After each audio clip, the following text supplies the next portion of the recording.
आजकल ना लड़के लोग शादी करेंगे तो गोरी लड़की चाहिए, भले खुद काला कलूटा हो पर चाहिए उसे भी गोरी। बोलो हाँ, गोरी हो या सांवली हो, रंग रूप से कुछ होता नहीं है। हमारे श्याम सुंदर भी काले हैं, नहीं है? यमुना जी भी सांवली हैं, यमुना मैया भी सांवली हैं। तो रंग रूप का कोई विशेष महत्व है नहीं। जब से हमारा देश अंग्रेजों के हाथ लगा तो अंग्रेजों की जो अंग्रेजन होती हैं वो गोरी होती हैं। तो यहाँ के पुरुषों ने गोरी गोरी अंग्रेजन देख ली तो उन्हें लगा कि नहीं ऐसी चाहिए अब हमें भी। तो वो अपनी पत्नी को भी अंग्रेजन बनाने के चक्कर में है, तुम भी लगाओ खूब क्रीम और तुम भी जरा ऐसी दिखो। इसलिए हमारे देश में देखो गोरा होने की दवाई खूब बिकती है। बोलो हाँ, सबको गोरा होना है। तुम गोरे हो ना पाए, दवाई बेचने वाली कंपनियां गोरी हो गई, है ना? तुम तो 10 के 10 रहे। इसलिए भगवान ने जैसा बनाया है वैसे ही रहो, और जैसे आप हैं बहुत अच्छे हैं। अच्छा ये बताओ, आपकी सुंदरता, आपकी ब्यूटी क्या है? आपकी सुंदरता क्या है? मैया, आप क्या क्रीम पाउडर लगा लेने से कोई सुंदर दिखता है? सबसे सुंदर कौन है? सुनो मैया, जब आप थोड़ा मुस्कुराती हो ना, जब आप प्रसन्न रहती हो, जब आप हंसती हो, तो आप मेकअप करो ना करो, आप क्रीम पाउडर लगाओ ना लगाओ, आपके होंठों पे स्माइल आते ही, प्रसन्नता आते ही आप कई गुना सुंदर लगने लग जाते हैं। ये बात पुरुषों पर भी लागू है और स्त्रियों पर भी। पुरुष की भी सुंदरता क्या है? अरे होंठों की मुस्कान। इसलिए कहता हूं आपको प्रसन्न रहना है, आपको हैप्पी रहना है, बस आपकी यही नेचुरल ब्यूटी, नेचुरल सुंदरता क्या है? आप खुश रहिए। आजकल का व्यक्ति खुश नहीं है। अब कितना भी तुम लिपाई पुताई कर लो पर खुश नहीं हो तो क्रीम पाउडर कर क्या लेगी? बोलो हाँ या ना? इसलिए आजकल ना लोग रियल जिंदगी भूल गए हैं, दिखावे की जिंदगी पे ज्यादा भरोसा कर रहे हैं। दिखावे की जिंदगी ना हो। आप जैसी हैं ना मेरी माँ, वैसे ही अच्छी। और शादी के पहले एक बार अपने होने वाले पति को बिना मेकअप के मिल जरूर लेना, कि बाद में कंफ्यूजन ना रहे कि नहीं तुम दिखती तो कुछ और थी पर रियल में हो कुछ और। एक आदमी का तलाक हो गया इस चक्कर में। बोले महाराज शादी के टाइम ये अलग दिख रही थी और शादी के बाद पता चला ये तो ऐसी है, तलाक। क्यों जी, ऐसा हो रहा है कि नहीं? आदमी दिख कुछ और रहा है और है कुछ और। इसलिए कहता हूं परेशान होने की जरूरत नहीं। अंग्रेज लोग गोरे इसलिए होते हैं क्योंकि विदेशों में जो अमेरिका है, जो इंग्लैंड है, जो ये रसिया इत्यादि देश हैं, ये ठंडे देश हैं। यहां 12 महीने ठंडी पड़ती है। यहां 12 महीने क्या पड़ती है? ठंडी पड़ती है। 12 महीने बारिश और ठंडी, बारिश और ठंडी, बर्फ पड़ती है। इसलिए वहां की जलवायु के प्रभाव से, वहां की जलवायु के कारण वहां ऐसे लोग होते हैं। और हम भारतीय हैं, हमारे यहाँ सारी ऋतुओं का आनंद है। इसलिए हमारे यहाँ इस तरह के दिखने वाले लोग होते हैं जिस तरह के आप सब हम सब हैं। इसलिए रूप रंग महत्व नहीं रखता। स्वामी विवेकानंद जी का रूप रंग क्या रहा होगा? उनके रूप रंग को कोई नहीं जानना चाहता, उनके ज्ञान को सब जानना चाहते हैं। तुलसीदास जी का रूप रंग क्या रहा होगा? कोई नहीं जानना चाहता, उनका ज्ञान कैसा था वो जानना चाहते हैं। झांसी की रानी कैसी दिखती रही होगी, वो महत्व नहीं है कि वो दिखने में कैसी थी, उनका व्यवहार कैसा था, राष्ट्र प्रेम कैसा था। आज भी झांसी रानी, झांसी की रानी की उनका रूप रंग कैसा था, ये आज भी बातें हैं कि कैसी दिखती थी, लेकिन उनका स्वभाव, उनका देश के प्रति समर्पण कैसा था, ये सब लोग जानते हैं। खूब लड़ी मर्दानी वो तो आपके रूप रंग से आपकी पहचान ना होगी। आप कुछ ऐसा कर जाओ कि आपके काम से आपकी पहचान हो। क्यों? गोरा सांवला मायने नहीं रखता, लंबाई, ऊंचाई, ठिनगा व्यक्ति, मोटा पतला, कुछ भी मायने नहीं रखता।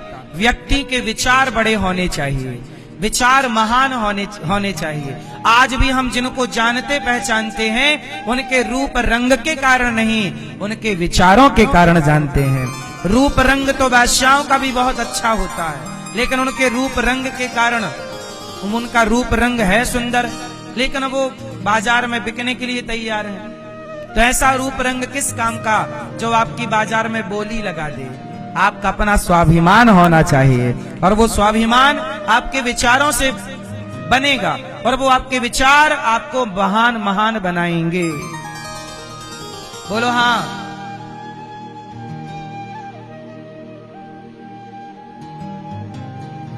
अच्छा एक बात बताओ, पहले के जमाने में राजाओं के यहां भी ना सुंदर सुंदर वेश्याएं रहा करती थी।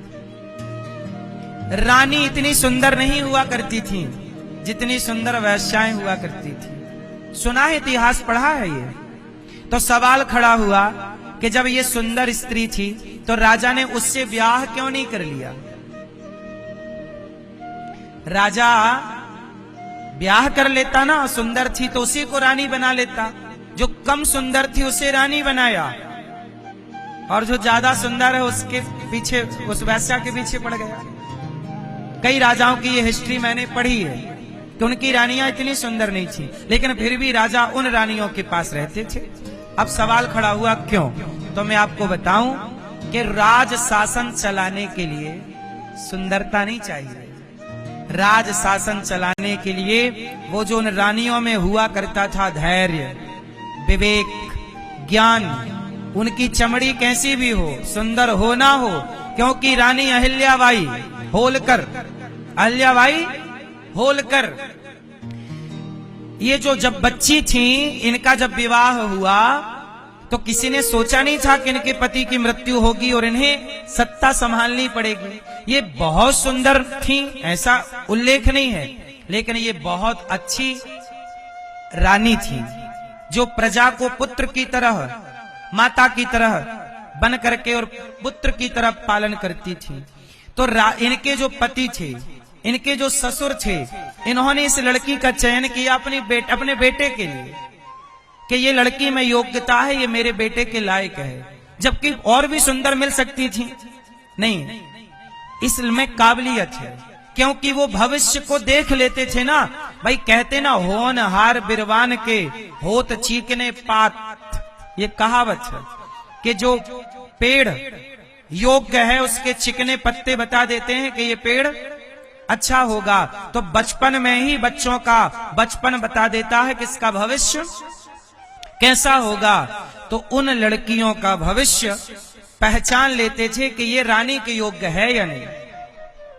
वहां सुंदरता मायने नहीं रखती, क्योंकि इन्हें पूरा शासन संभालना पड़ सकता है, कल से तलवार उठाना पड़ सकता है। पहले तो राजा की रानियां भी ना खड़ी हो जाती थी।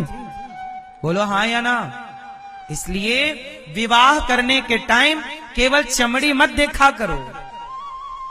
आप लोग केवल चमड़ी देखते हैं कि सुंदर है, नहीं, क्या वो आपके घर को निभा पाएगी, क्या वो आपके परिवार को संग लेके चल पाएगी, क्या ये गुण उसके अंदर है, क्या ये काबिलियत उसके अंदर है। क्योंकि परिवार बड़ा है, जिम्मेदारियां बड़ी हैं, कल आपका बच्चा होगा।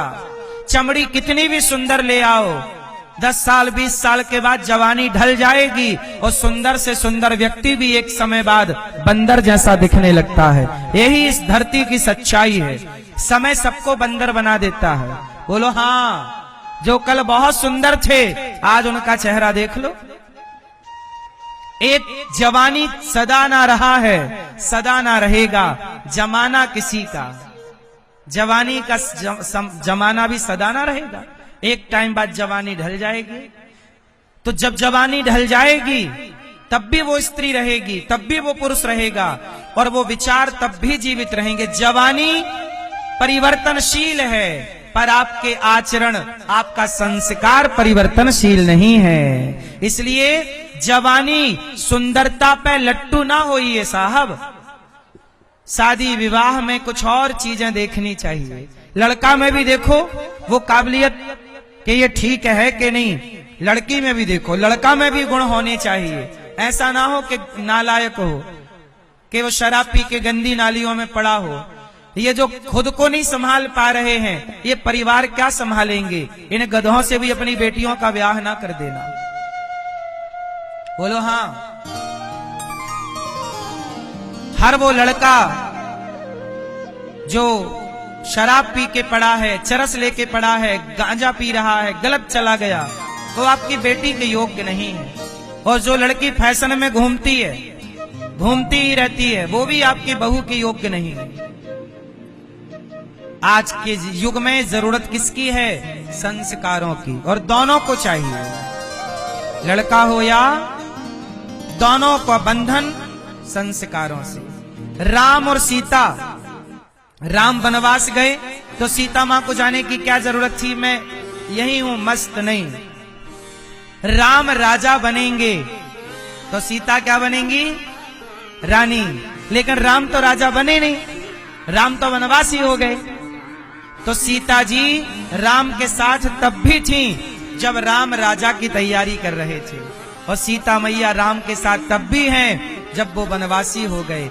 पति के पास धन है तो भी नारी उसका साथ दे, और पति निर्धन हो जाए तो भी नारी उसका साथ दे। ये सीता मैया, ये राम कथा सिखा रही है। ये रिश्ते हैं, इन रिश्तों में ये चाहिए गहनता, सहनशीलता, ये समझदारी कि हर परिस्थिति में हमारी अर्धांगिनी हमारा साथ दे, हर परिस्थिति में हमारा पुरुष हमारा साथी चाहिए ना। इसलिए बोलते हैं जीवन संगनी और जीवन साथी, जीवनसाथी.com। तो जीवन साथी चाहिए तो जीवनसाथी.com में कहां मिलेगा? जीवन साथी तो अच्छी तलाश चाहिए, अच्छी खोजबीन चाहिए। इसलिए मेरी मां, समाज भटक गया है।